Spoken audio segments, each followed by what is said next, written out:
देख रहे हैं हमारी खबर की खास बुलेटिन। मैं हूं किशोर कुमार। इस बुलेटिन की शुरुआत करते हैं देश की 20 फटाफट खबरों से। तो आइए एक नजर डालते हैं आज की बुलेटिन पर, जो बनी रही सुर्खियों में। 21 साल का सबसे तेज तूफान सुपर साइक्लोन अम्फान के चपेट में बंगाल, 18 लोगों की मौत, 5500 घरों को नुकसान, 5 लाख लोगों को सुरक्षित स्थान पर भेजा गया। चक्रवात अम्फान को देखते हुए कलकत्ता एयरपोर्ट आज सुबह 5 बजे तक बंद रहा।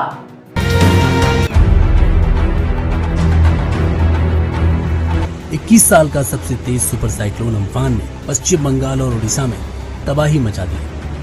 तूफान का लैंडफॉल बंगाल के हटिया और बांग्लादेश के हटिया आइलैंड के बीच हुआ।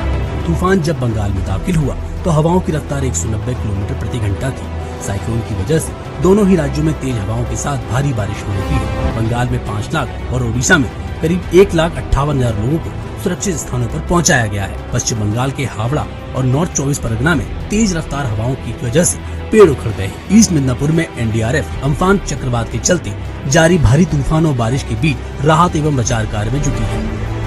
वहीं कोलकाता में भारी बारिश की वजह से निचले इलाकों में घर और सड़कें बह गए हैं। 20 टीमों ने उड़ीसा में सड़कों से पेड़ हटाने का काम शुरू कर दिया है। कुछ टीमों को स्टैंड बाय में रखा गया है। राज्य के पुरी, खुर्दा, जगत सिंहपुर, केंद्रापाड़ा, कटक, भद्रक, बालासोर समेत कई जिलों में मंगलवार से ही भारी बारिश हो रही है। बुधवार को भी यहाँ भारी बारिश हुई। बंगाल और उड़ीसा में गुरुवार तक भारी बारिश की आशंका है। तूफान की वजह से असम और मेघालय में भारी बारिश होगी। 1 जून से दुरंतो संपर्क क्रांति जैसी 200 ट्रेनें चलेंगी। इसके लिए आज सुबह 10 बजे से ऑनलाइन बुकिंग की प्रक्रिया शुरू होगी। पूरे देश में कोरोना वायरस के कुल मामले 1,12,024। 3 दिन में 11,000 से ज्यादा नए मामले। कुल मरीजों में से 54% केवल महाराष्ट्र से। राशन पर केंद्र और राज्य के मंत्री में टकराव। पासवान बोले बिहार के नियम के मुताबिक अभी 14 लाख लोगों के लिए दिया अनाज। वहीं मदन साहनी ने कहा पासवान जी 2,769 टन अनाज से 14 लाख लोगों का पेट कैसे भरेगा। उत्तर प्रदेश परिषदीय प्राथमिक स्कूलों में 69,000 सहायक अध्यापकों की भर्ती में एसटी के 1,110 पद खाली।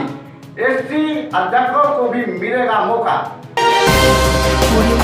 को 1 घंटे खोले जाने की मांग पर आया इलाहाबाद हाई कोर्ट का बड़ा फैसला। हाई कोर्ट ने सीधे तौर पर कोई राहत देने से इनकार किया। उत्तर प्रदेश के रामपुर में शिवसेना के पूर्व जिला प्रमुख अनुराग शर्मा को गोली मारकर हत्या। थाना सिविल लाइन क्षेत्र के आगापुर क्षेत्र की यह घटना है। यहाँ सरेआम हमलावरों ने अनुराग शर्मा को गोली मारकर फरार हो गए। इधर घटना के बाद गुस्साई भीड़ ने जिला अस्पतालों में तोड़फोड़ किया। बिहार में कोरोना पॉजिटिव मरीजों की संख्या 1600 के पार। 24 घंटे में मिले 112 कोविड-19 संक्रमित नए मरीज। नागरिक उड्डयन मंत्री हरदीप पुरी ने बताया कि हवाई सेवाएं 25 मई से होगी शुरू। साथ ही उन्होंने कहा कि हवाई जहाज में बीच के सीट खाली नहीं रख सकते। कैबिनेट के फैसले में प्रधानमंत्री नरेंद्र मोदी ने वय वंदना योजना को मार्च 2023 तक बढ़ाया। एमएसएमई के लिए 3 लाख करोड़ का फंड मंजूर। केंद्रीय कैबिनेट ने बुधवार को सीनियर सिटीजन के लिए इनकम सिक्योरिटी की प्रधानमंत्री वय वंदना योजना को 3 साल बढ़ाकर मार्च 2023 तक करने की मंजूरी दे दी है। वहीं छोटे उद्योगों के लिए 3 लाख करोड़ रुपए का एक्स्ट्रा फंड भी मंजूर कर दिया गया है। कैबिनेट ने कोल और इग्नाइट खदानों की नीलामी के लिए नए नियमों को भी मंजूरी दी है। वहीं नॉन बैंकिंग फाइनेंशियल कंपनियों और हाउसिंग फाइनेंस कंपनियों को नकदी बढ़ाने के लिए special liquidity scheme, micro food processing enterprise के लिए 10,000 करोड़ रुपए की योजना और 8 करोड़ प्रवासियों के लिए अगले 2 महीने तक राशन और मछुआरों के लिए प्रधानमंत्री मत्स्य संपदा योजना को मंजूरी दे दी है। जम्मू कश्मीर में प्रशासनिक सेवाओं में नियुक्ति के लिए भी मूल निवास प्रमाण पत्र संबंधी नियम को भी मंजूरी दे दी गई है। उत्तर प्रदेश सीमा से वापस लौटी बसें। प्रियंका वाड्रा गांधी ने कहा कि अगर बसों को मिल जाती अनुमति तो 92,000 गरीब मजदूर पहुंच जाते अपने घर। वहीं कांग्रेस के रायबरेली सदर से विधायक अदिति सिंह ने अपने ही पार्टी पर सवाल खड़ा करते हुए कहा कि आपदा के वक्त नीम सियासत की क्या जरूरत। कोरोना के खिलाफ लड़ाई में पुणे में संघ के स्वयंसेवकों ने 1 लाख से ज्यादा लोगों को स्क्रीनिंग की और 37 लाख लोगों तक पहुंचाया राशन। कोरोना संक्रमण के खिलाफ जारी लड़ाई में राष्ट्रीय स्वयंसेवक संघ भी आगे आया है। पुणे में आरएसएस के 1016 स्वयंसेवक और कार्यकर्ताओं ने 27 अप्रैल से अब तक यहां 1 लाख लोगों की स्क्रीनिंग की है। खास बात यह है कि स्क्रीनिंग पुणे के सबसे ज्यादा प्रभावित यानी कि 168 हॉटस्पॉट जोन में हुई है। आरएसएस की ओर से बताया गया कि यह देश में संभवतः पहली बार है जब स्वयंसेवक प्रशासन के साथ इस तरह से घर घर जाकर स्क्रीनिंग का काम कर रहे हैं। तमिलनाडु के 8,000 मंदिरों में एक समय पूजा। उत्तराखंड में मंदिर खुले लेकिन आमदनी बंद। तमिलनाडु में मंदिरों की खस्ता हालत को देखते हुए सरकार ने करीब 65,000 ग्रामीण पुजारियों को 1,000 की राहत राशि प्रदान की।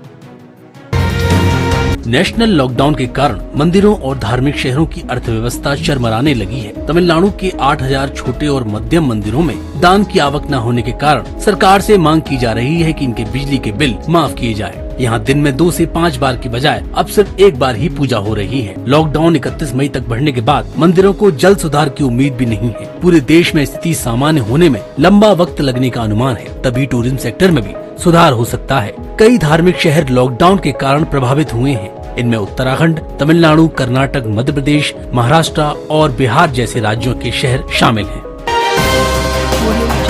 साइक्लोन अम्फान की वजह से उड़ीसा में तूफान प्रभावित जिलों से 1,37,000 लोगों को सुरक्षित निकाला गया। बंगाल के हावड़ा, हुगली और आसनसोल में तेज हवा के साथ बारिश। ओडिशा सरकार के मुताबिक साइक्लोन का सबसे ज्यादा असर पश्चिम बंगाल से सटे ओडिशा के उत्तरी तटीय जिलों में होगा। मुख्यमंत्री के सचिव वीके पांडियन ने एसआरसी कार्यालय पहुंचकर साइक्लोन अम्फान के मद्देनजर की गई तैयारियों का जायजा लिया। राज्य सरकार ने साइक्लोन प्रभावित जिलों से 1,37,000 लोगों को निकाला है। वहीं 13 जिलों में 1704 शेल्टर होम बनाए गए हैं।